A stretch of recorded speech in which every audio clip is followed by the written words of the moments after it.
नवी मुंबईत खारघर इथल्या विणकर सेवा केंद्रातील विव्हर्स सर्व्हिस सेंटरचं उद्घाटन केंद्रीय वस्त्रोद्योग मंत्री गिरिराज सिंह यांच्या हस्ते आज झालं। या कार्यक्रमाला वस्त्रोद्योग मंत्रालयाचे विकास आयुक्त डॉक्टर एम बीना यांची विशेष उपस्थिती होती। या नव्या केंद्राच्या माध्यमातून विणकर, कारागीर आणि हस्तकला क्षेत्राशी संबंधित व्यक्तींना आवश्यक मार्गदर्शन, सेवा आणि विविध सुविधा अधिक प्रभावीपणे उपलब्ध होणार आहेत। पारंपरिक कला आणि कौशल्याला आधुनिक व्यासपीठ मिळवून देत विणकर आणि कारागिरांच्या विकासाला चालना देण्याच्या दृष्टीने हे केंद्र महत्त्वपूर्ण ठरणार असून विणकर आणि हस्तकला क्षेत्राला नव्या संधी उपलब्ध करून देण्याच्या दिशेने हे एक महत्त्वाचं पाऊल मानलं जात आहे।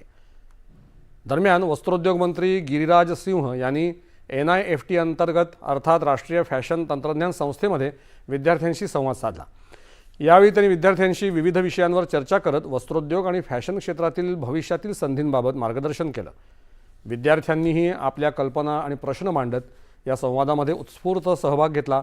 या विशेष कार्यक्रमाला NIFT मुंबईचे संचालक प्राध्यापक डॉक्टर अजित कुमार खरे, अधिकारी, प्राध्यापक आणि विद्यार्थी मोठ्या संख्येने उपस्थित होते।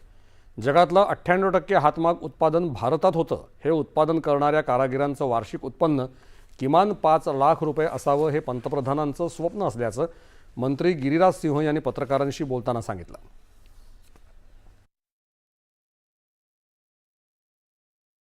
पूरी दुनिया में 98% हैंडलूम भारत में हो और नरेंद्र मोदी जी का सपना है कि कोई भी भर 5 लाख से कम उसकी इनकम ना हो। मैं सोच रहा हूं कि ये इंस्टीट्यूट एक ऐसा इंस्टीट्यूट हो जिसमें नेफ्ट का भी जुड़ाव हो और फिर जो वीवर नहीं है उनके बच्चे भी ट्रेनिंग लें